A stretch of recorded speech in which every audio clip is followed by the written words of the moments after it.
and it is lovely, just beautiful. You know, you are quite a decorator. It's amazing what you've done with such a modest budget. I like that boulder. That is a nice boulder.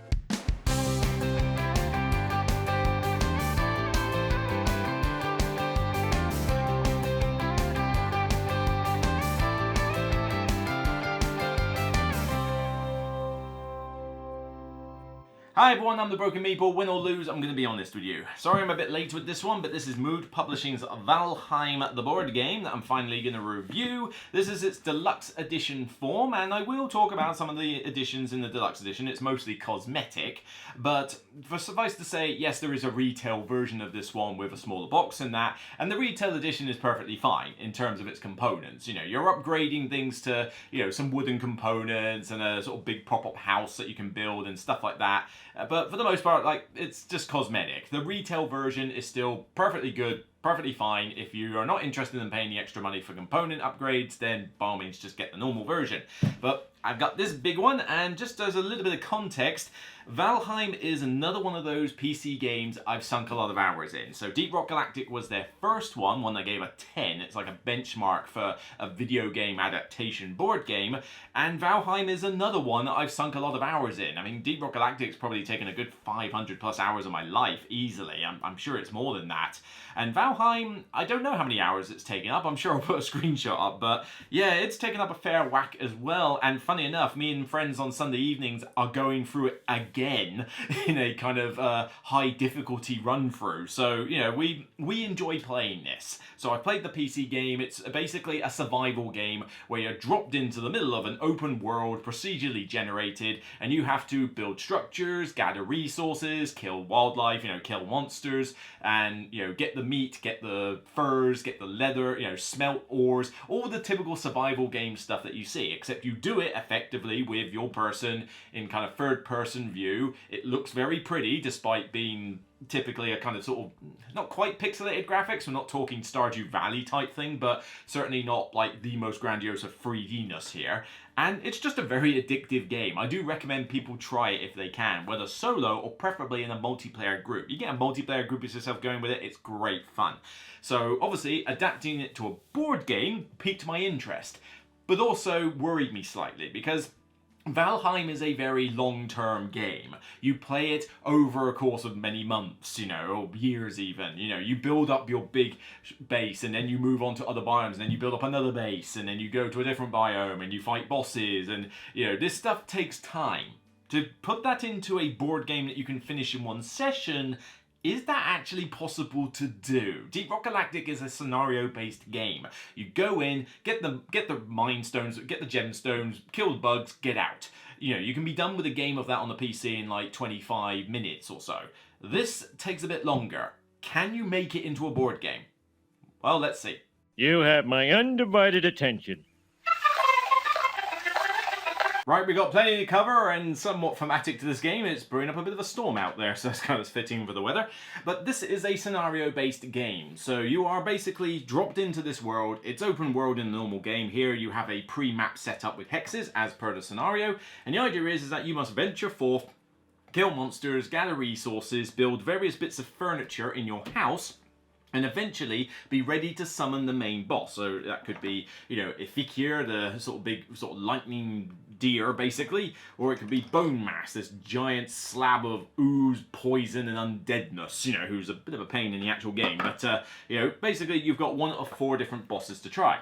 You've got a scenario book here with 14 different scenarios. Some of them just require you to kill a kind of like a mini boss, shall we say, like a troll or an abomination, but others will have you go up against the various boss characters. And the maps will be laid out sometimes with different islands so that you have to sail across from different ones, or it will be one big area that you venture out and go see. They will be made up of different biomes. So you have like the meadows, you've got dark forest, you've got swamps, you've got mountains, and each one progressively has more dangers, better resources, and, you know, progresses you throughout the game. So if you're fighting a Fikir, for example, you're mostly going to be based in the meadows, just like in the PC game. If you're going to be fighting Bone Mash, you're going to eventually be going into the swamps, that kind of thing. Players take control of an unnamed character, effectively, with their board, and they will be able to place item slots. They'll have stamina and health, and have slots for consumables. But what they'll essentially do at the start of the game is that they will have 2 skills, chosen at random, that they slot in, and these, I need to take a better example there, will give them ways that they can level up their character and give them unique abilities by performing certain actions in the game. So for example, Explorer. End my turn on a tile not adjacent to the house. If I do that 3 times, I get extra speed for the game. You also end up with one of Odin's blessings, which effectively allows you to pay stamina to do something like heal, reroll a die, you know, some small effect that can be useful, but of course costs your stamina to do so. The spirit is willing, but the flesh is spongy and bruised. You'll perform 3 actions on your turn, and there's quite a few that you can pick from. Typically, you'll move around the landscape, move to a different hex, flip it over, and it may spawn little monsters for you to fight. It might have ways that you can gather specific resources like wood. It might even have a treasure chest guarded by a skeleton or something. You'll move, and if you encounter the monsters, you will effectively fight them in dice combat, where your choice of weapon will determine your type of dice that you use. You're rolling hits. They are also rolling dice against you. Again, they will roll hits, maybe have defenses or special abilities like poison, for example. And if you've got armor, you might even be able to roll some defense dice on top. When you fight enemies, you might even be able to call in allies who are nearby. They can rush in for a stamina cost and assist you with the battle. Being outnumbered is not a good thing in Valheim, and when you start the game, you are weak as hell. I mean, you're basically just punching people, and like in the PC game, that's not the most recommended thing to do, and in here, they make it doubly so. But you can move around and instead gather resources. So this one here lets you roll a die, a green die, to gather wood. Roll how many hands that you can grab, get the resources, and these resources represented in cool little wooden pieces. Where am I trying to find them? Here they are. Wood could include, say, you know, animal fur, or it could include wood. These will go onto your house, and you use these as a different action to build bits of furniture. So what are these furniture pieces? Well, these furnitures could involve a nice little table, a bed, you know, a rug, a crafting table, a beehive, you know, even a little boat to go sailing across the ocean. You know, all these little things that you build in the PC game that can give you maybe like health regeneration, stamina regeneration, let you cook more meals. Cook? Yeah, you can cook. You can flip over a card from this deck and cook carrots and honey glazed chicken and boar meat and necktail, you know, all the classics you know from the game. You can craft, so you can craft axes, spoons, yes, spoons, spears, bows, you know, different types of armor, helmets, shields, wolf hide, chest plates, you know, all the things that you remember from the game, providing you've got the materials as a group to spend. Anytime you get resources, they go back to your house, you don't have to ferry them around, and you work as a co-op in a group. Look at me! I'm Dr. Zoidberg, homeowner! After you've taken your 3 actions, there is an event deck for the respective boss that you're fighting. You flip over the top deck and it will do something fairly nasty. The creatures will move around, or some weather effect will happen, or you'll have a choice of, do you want to do this? If so, you get a reward, but there's a negative to go with it. It might even spawn a raid. A raid is basically where, over the course of the next few turns, enemies will build up on a hex nearby your base, and once you get to a certain timer marker, they'll basically be unleashed on your base, and you'll need to fend them off or risk your furniture getting smashed to pieces. This happens in the PC game, and I gotta say, pretty impressed they've managed to do it here. But the event deck is also a timer for the game itself. If this runs out and you haven't summoned the boss, game over, you lose. But what you're trying to do is summon the boss as early as possible, but you want to be prepared for the boss, because if you summon him early, then he'll have less health as a result of the amount of cards left in this deck. The problem is, if you go into the boss too early, then you haven't got the weapons or the armor to be able to stand up to the brutal, like, you know, the ferocity of the boss as he comes and pounds your ass, basically. And the idea is, once you summon the boss, you convert the top of the board into this little mini arena here. So here we've got the health track for bone mass, for example. It tells you what defense and dice they roll. This big undead mass. You have a special help card as to what the different enemy dice values mean, and they'll have special effects like this one there. You know, they turn around, toxic swipe, arena cards. They have their own like battle cards for fighting in the arena, which might let the, let's say, Epicure might kick you with its hind legs, or lightning zap you, you know, the Elder might strangle you with some vines. You know, they got their unique quirks in combat. But what happens is that you are transferred to this little mini boss arena thing here. You have bone mass, or the enemy, sitting in the middle, And basically there'll be a facing requirement, so which way they're facing is important for what they do, but what you can do against them.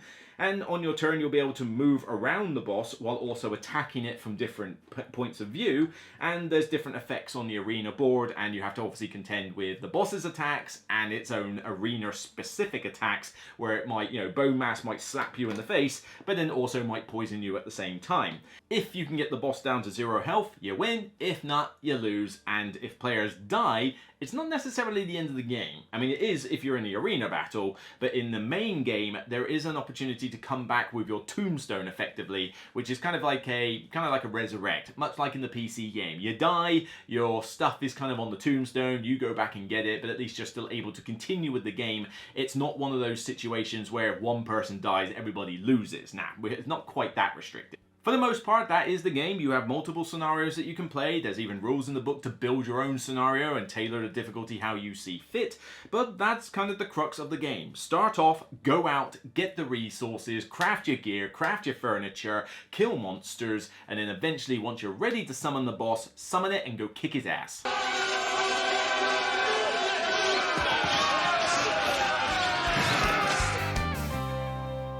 So from a good standpoint, let's talk about the production quality. Now, as I mentioned, this is the deluxe version that I'm reviewing here, but the retail version is still good. You get cardboard components rather than some wooden components, but everything still looks good. You've still got good tile hexes. The artwork is very nice, very bright and colorful, and comes straight from the game effectively. I mean, it's not completely ripped from the game, because obviously the game is kind of a little bit more, I don't know what the phrase is to use, it's blocky. It's almost kind of like a Minecraft style thing.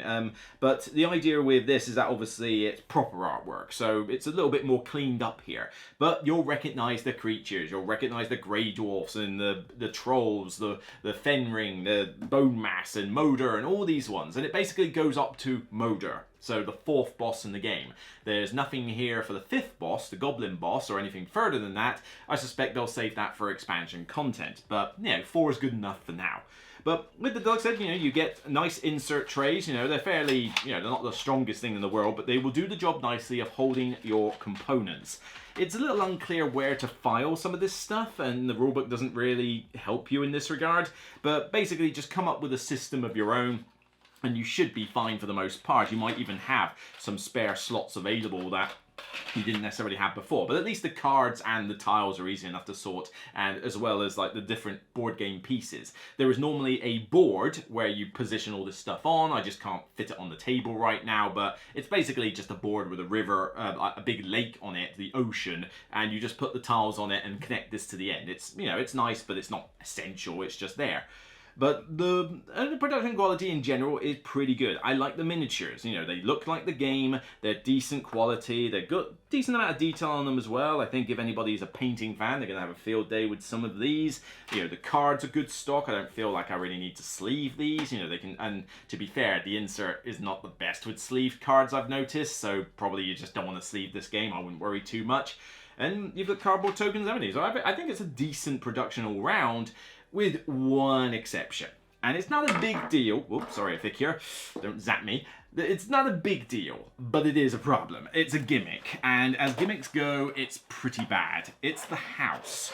The house, whoops, some of it's fallen off. There's a lot of pieces here, for crying out loud. The house gets stored basically on the top of one of the tops of the trays here, and that's not the best way to store anything, just a flimsy little top of a tray here.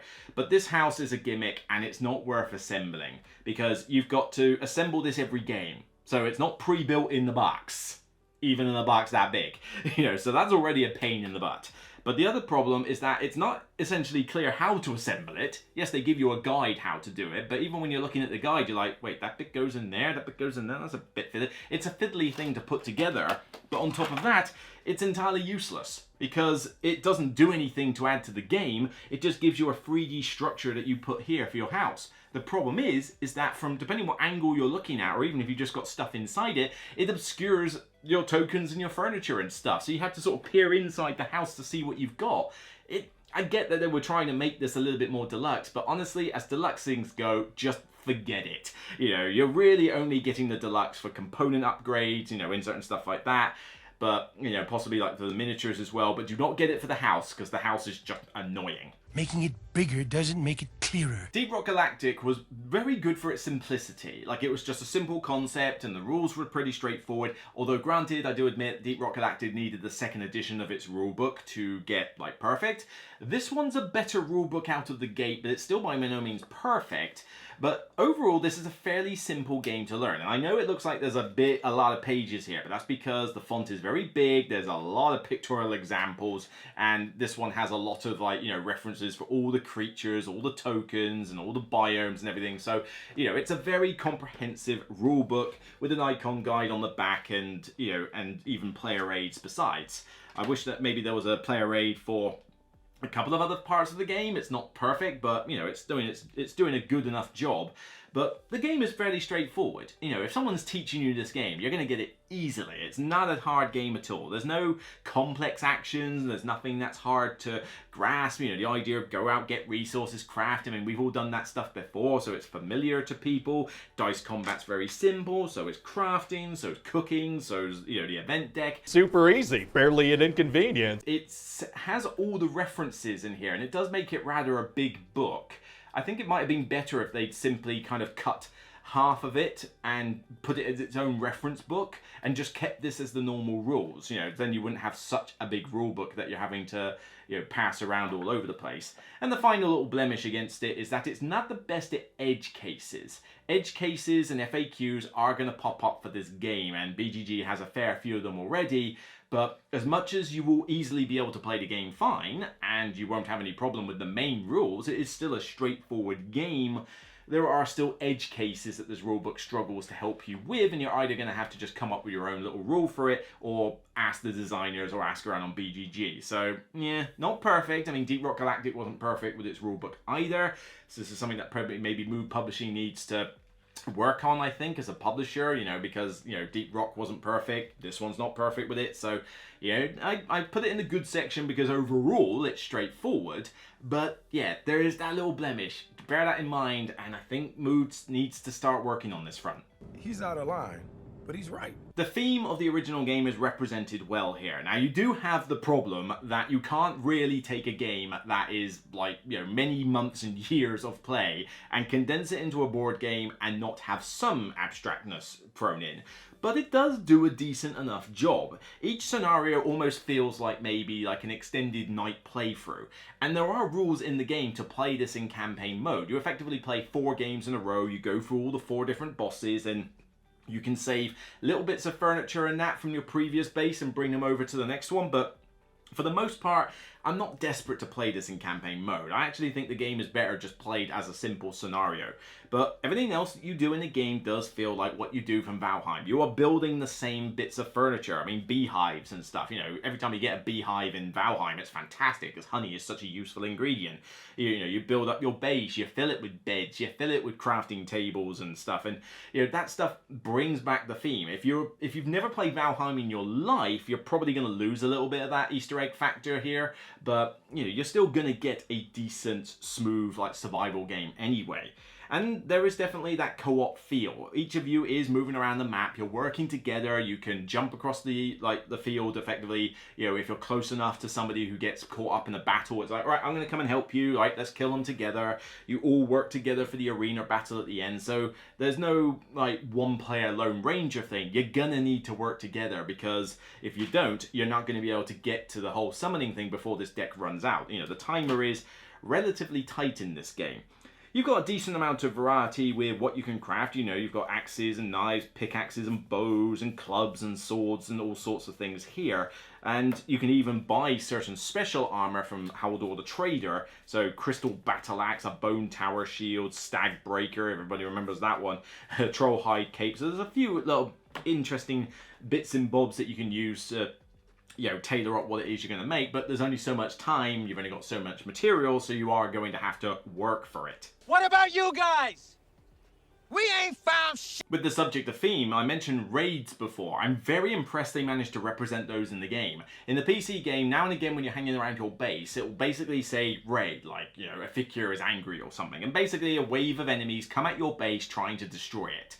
And it's a pretty cool function in the game because it means that you can't venture too far from your base, especially if somebody's been left behind, because you might have to come back and sort out the raid. It's the danger of exploring too far out and leaving your base unattended. Well, in this case, it would have to be attended by 1 or 2 people, because if there's only one person defending the base from an entire raid, that could be problematic. I didn't think they were going to be able to represent that here, but they've managed to, and it works quite well. You draw the card from the event deck, and then it basically, over the next 3 player turns, builds up enemies in the nearby hex. So it'll build up a Greyling, another Greyling, or Greyling and a Grey Dwarf, whatever, and it will build them up. And then when the timer runs out, they all rush your base, and you basically engage in a normal combat, but with multiple enemies. So you've got a few turns to prep, get back to your base, maybe craft some other items to help you. And it does feel like a raid from the game. It's a shame it only really happens once during each scenario, because it only has 1 card in the deck. But I guess you wouldn't be able to do that many raids in a game where you've only got like a small deck of event cards and a timer. You know, the game can't carry on forever. But I'm just pleased that they actually managed to represent that. You know, it was a more tricky aspect of the game to bring to the tabletop, and it works well. It adds kind of like a nice little bit of narrative as you're going through. You know, you're trying to get resources and you're killing the little monsters. The raid, right, guys, get back now. You know, so it brings that little camaraderie, and it's just, it sounds like a small thing, but for someone like me who wants this game to adapt the video game and be respectful to its IP, I'm glad that it does go out of its way to do that. You know, this is definitely paying homage to the theme. It's not just using it for the sake of using it. No, it actually is trying to be Valheim. I like the little arena battle setup as well with this. So, you know, it's not like one of those ones like Vagrant Son or like the, what was the other one? That big one, Oathsworn. We're not talking phenomenally huge boss battlers like that. It's kind of like scaled down mini version. Essentially, the boss will be in the middle and it will rotate round, you know, based on what you roll, but you've got, it can do many hits against you, it'll have its own unique deck of attacks, and each of you is effectively sort of running circles around it, trying to hit it in its back rather than be in its front arc, etc. But the map has different like limitations, like if you go into certain areas, you can't use fire, it costs more stamina, you can only use range weapons, that kind of thing. And, you know, it just makes for a nice little like ending to the game. Like, you've been doing this stuff already, and then suddenly the gameplay changes slightly and puts you into this little boss battler. It can feel punishing. I mean, you know, you're dealing damage to the monster, but then it's also pummeling you back, although it depends how well you prepared.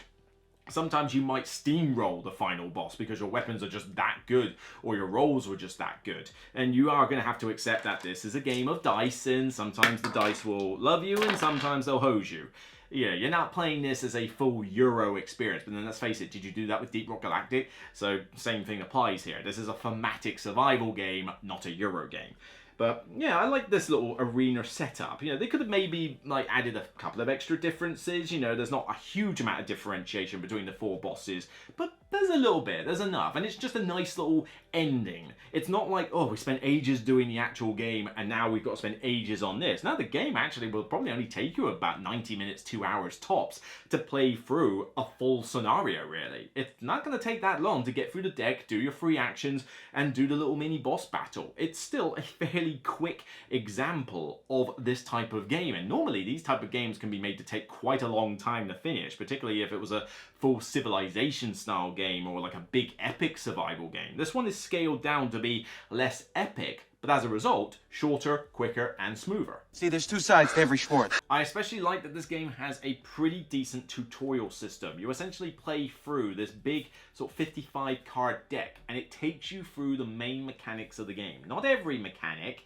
it's not really going to explain raids in here, and certainly I did mention those edge case problems are not going to be in here as well, but this will teach you essentially the bulk of how to play this game pretty well by just simply following the directions on the card as you flip them over. There are some problems with this though. It's not perfect. Firstly, one of the cards actually does have a legit mistake on the card. I believe it is card number 25. It tells you to spend your last action to craft a fire table, and then tells you what resources to remove, except the resources on the actual player summary are different from what's on the tutorial. Now, the player summary is the one that's correct, but yeah, your tutorial having an error is not a good thing, okay? And also there are just a couple of bits in here that are not worded the best. You know, there's one or two combats, you know, particularly with multiple enemies that feel like the wording could have been a little bit better, but you can get through it, you can figure it out, and it makes the tutorial maybe just a little bit clunky in places, but for the most part it will do a decent job of teaching you the game. I'm just glad that they threw this in, you know, and it does, you know, let's say, call it B+, you know, a B+ job of teaching you the game, because a lot of these games will not bother with a tutorial. You know, games like Frostpunk, for example. Frostpunk's an awesome game and I love it, but it probably could have used a tutorial deck like this to go through the game rather than throwing it in with a really complex and hard scenario, you know. So it's definitely worthy of its inclusion, but yeah, maybe just a run through, like a blind play test, I feel like would have spotted one or two of those little issues and it could have been easily fixed. Now, no game is perfect, and this one is definitely not perfect. There are some flaws that do need to be considered here. The replay value has been called into question by people, and I can see where they're coming from. You do have a lot of scenarios in this book. I mean, you've got, 14 scenarios, and they do vary in terms of the map layout and which boss you're facing and stuff like that. And you can even make your own, so you can basically balance the difficulty by saying, right, how big's the world, how many islands, how many biomes, what normal or veteran creatures, few, many objectives, that kind of thing. And so you have got a decent amount of variety in the box. I'm not saying that there's no replay value, but one thing about these scenarios, which Deep Rock has an advantage on, is that they do feel kind of samey in how they operate. You know, Deep Rock Galactic scenarios, particularly with the added expansions, are definitely more varied. You know, just a simple go and collect a few gems is very different from the one that has you collect those big Arquarks and stick them in the middle. It's also very different from escorting a drill dozer. It's incredibly different from building the Morkite pipelines that you do. You know, two of those are in an expansion, but like I say, with those different scenarios in there, they do feel different. I mean, attacking the Dreadnought, for example, that's very different than doing a normal mission. Here, though, regardless of which boss you're facing, it doesn't necessarily translate into anything phenomenally different. You know, you might change up what type of weapons you make, because instead of making wood, you're making iron, but at the end of the day, you're still making a spear. It's just a funkier looking spear. You know, it's more just the boss you face at the end is going to be slightly different in how it attacks you and its arena rules, but what you're doing in the game of go out, get resources, and bring them back and craft stuff and furniture is not drastically different. You know, you might vary things up. Like one game you end up building a bunch of beehives. You know, the next game you end up, saying, you know what, I'm going to build a fire table and all our weapons are going to be on fire. You know, and that helps. It certainly does against the Elder. But, you know, it's not going to dramatically feel that different from game to game. You're more just setting the map and the type of foe that you're facing and the type of biomes that you're in, rather than changing the full-on scope of the game you're playing. So it's a flaw, and I do see where people are coming from, but that's not to say that this game is devoid of replay value. It's definitely here, and if you're willing to make your own scenarios, you can kind of do what you like, but yeah, it's not, I can't say that they're not sort of partially correct on that front. I'm going to allow this. The customization of your main characters is also a little bit lacking in this. You know, yes, you can give them what weapons you desire and what sort of consumables and that, but the skills are designed at random, so you could just say, oh, I'm going to pick them this game, but normally they're done at random, but some of them are easier than others to achieve, and this is kind of the only thing that differentiates your character. Basically, 2 skills and a little bonus that you can spam with stamina if you happen to have any stamina, which is not always a common thing. So that's the only way that your characters are differentiated. You know, yes, you might think, all right, I've got a sword, I've got a spear, but that's not a massive difference, really. Even in the PC game, if my colleague over there has got a sword and I've got a spear, that just defines the way we attack things. It doesn't really fundamentally change the character we've got. Maybe if you're an archer and you're going for stealth rather than like full-on armor and getting into the front lines with a hammer, then yeah, there's a difference, but that sort of thing doesn't translate to the board game. That's more the PC game. Here, all you've got are these 2 skills, and they're not the most varied, and some are harder than others, and sometimes you might even think, well, they're not even that worth doing. I mean, it's nice to have extra speed, but then there are others where it's like, oh, I can potentially re-roll a die if I have a certain token to spend. Well, getting those tokens in the first place is not easy, and so the power feels a little bit situational compared to others. You know, there are definitely some that I think are better by far than others included. Now, sometimes those ones are hard, you have to do them more times to trigger them. It would have been nice if they were triggered from the get-go, like rather than having to actually work to activate your skill. Can I not just start with a skill? Just a little bit more customization for the characters I think would have been welcomed here. It's not like it's not terrible, but it's a little bit of a shame. It just would have been nice to have gone through some kind of customization, but to be fair, the PC game doesn't give you a ton of it either, so I can't like fault it too much for that. But I don't know, it's just a little bit, like, maybe just a little bit extra. But I'll say it's not bad, but yeah, just could be better. I hate this game. The only other nitpick I can think of is that when you have a lot of people on a hex, it can get a little bit cumbersome. You know, 3 different spots on a hex. The hexes are decent size, but could have been bigger. And when you've got like a troll and multiple railings and, you know, you're 2 or 3 people on the same hex, it can get a little bit clustered. And it makes it a little bit hard to track. Not to mention that, for some reason, they only gave you 1 copy of each monster card. So when you're tracking what monsters you're fighting and how much damage they've done, it's a little bit fiddly having to put cubes around the individual models and such, when they could have easily just printed more copies of the same monster card so you could lay all 3 of them out in front of you if you were fighting 3 enemies, and then you just put the cubes on the card. That would have been a lot better, but for some reason they did it like this, and it's just, it can occasionally lead to some fiddly battles. But it's not a massive deal. I've seen plenty of miniature games fall shy of this problem, but come on guys, you know it's a problem when you see it around. This is something we should be trying to solve. I missed the part where that's my problem. The difficulty curve is also a small nitpick to mention. The difficulty is generally fine if you're playing it multiplayer. Usually when I'm playing this solo, I will control 2 characters. The tutorial wants you to play all 4 at once, which is a bit cumbersome, but it's a tutorial and chances are you're hopefully playing this with other people. But 2, 3 or 4 player is probably the best way to play this in terms of how many characters are in the game. You can play it true solo.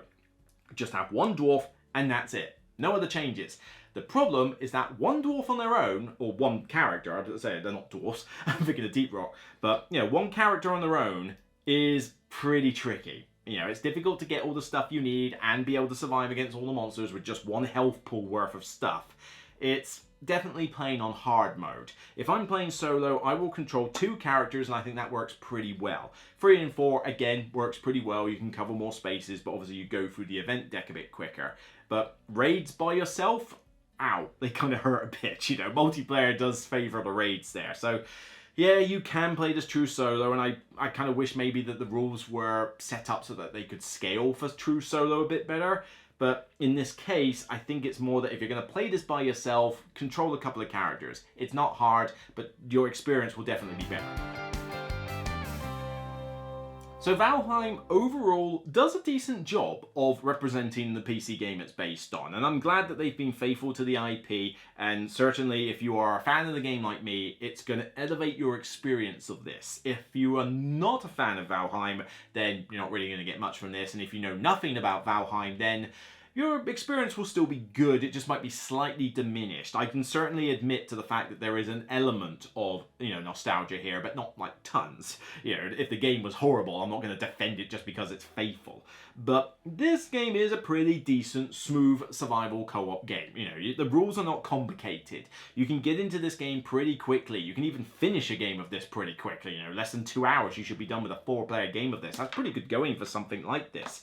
But the dice combat is fairly easy. The crafting and the cooking and all the stuff you can buy in that, again, straightforward. You know, all the stuff's on your player aid for what things cost and what certain effects are and that. So the bulk of the game is pretty smooth. That being said, the game does trip up on itself every now and again with some, you know, issues with, you know, wording on some of the tutorial cards, the rulebook not being very good with edge cases, you know, that is a bit of an issue, and the rulebook just maybe being a bit long for what it is. I mean, like, maybe they could have just cut it in half and had a reference book and a rules book. That would have been better. But the rules themselves are generally pretty decent in here, but yeah, you do have that issue that you're going to be asking a bit of FAQ now and again, and Deep Rock also fell victim to this, but I think this one falls victim to it a bit more than Deep Rock did, but then Deep Rock did eventually fix it with a 2nd edition of the rulebook. This one doesn't necessarily need a 2nd edition of the rulebook, but maybe it is when, you know, if they do future prints of this, they're going to need to print out like an FAQ sheet or something, you know, to handle those edge cases, because not everybody wants to go on BGG to find out this stuff. I wish there was maybe a little bit more customization on your characters rather than just 2 skill tiles that you may or may not do. And even though there is a decent amount of replay value in the game from the scenarios that it's giving you, there is room for expansion. You know, more mechanics from Valheim can be put in here, and the scenarios aren't drastically different from each other. You know, you might have to go sailing in one and not in the other, but at the end of the day, you still go out, get resources, kill monsters, and eventually fight the big bad. It's just slightly tweaked as to what the big bad does and what the event cards have. It doesn't dramatically change the game, unlike the Deep Rock Galactic scenarios, which can fundamentally change how the game plays. So there is that little element of issue there. So this is a decent, faithful adaptation of Valheim. It's definitely one of the better ones I've seen. I have seen some god-awful adaptations of video game IPs, and I'm glad that Mood Publishing are doing a good job of being faithful and bringing these popular IPs to the table. But this one isn't as good as what Deep Rock was. Deep Rock was definitely a much better game, and I think the nature of what that game is, a 25-minute scenario co-op shooter game, just suited the tabletop better for that one. Here, the tabletop is decent for it, but Valheim is a much more long-term style game, and it's a little bit harder to translate it well to the tabletop, and they've done a pretty good job here. Like I say, it's one that I really enjoy, and I want to hang on to this game. I'm going to give it an 8 out of 10 overall, I think. I think it's great. I think it is a great game, but those trip-ups, the issues with maybe some of the replay value, you know, the tutorial wording, the edge cases in the rulebook, in this deluxe form, you know, the components are nice and the inserts are nice, but that house is absolute garbage, you know, little lacking on customization. You know, there's little bits here and there that it does trip up on, and that takes it out of the distinction range category. But I think it's still worthy of an 8. I enjoy it. I want to play this when I can. You can play this solo. It's going to be tricky to play solo. I mean, the difficulty is definitely, shall we say, better in multiplayer than it is in solo. But you know, you have that option available. So solo or co-op, there's plenty of ways for you to tailor your experience of this. It's a pretty great game, just not as good as what Deep Rock was. Second place? That's a fancy word for losing! So that's it for me on this episode of The Broken Meeple. If you like what you see, then thumb it up on YouTube and Board Game Geek or wherever else you see it online, Facebook, Instagram, the works. And of course, let me know your thoughts down below. What do you think of this Valheim board game, and what do you think of the Valheim PC game? You know, let me know your stories. Tell some funny stories about what's happened to you on the game or something. It'll be interesting to read. Until next time, remember, it's only a game, and I'll see you on the next Broken Meeple video. Take care.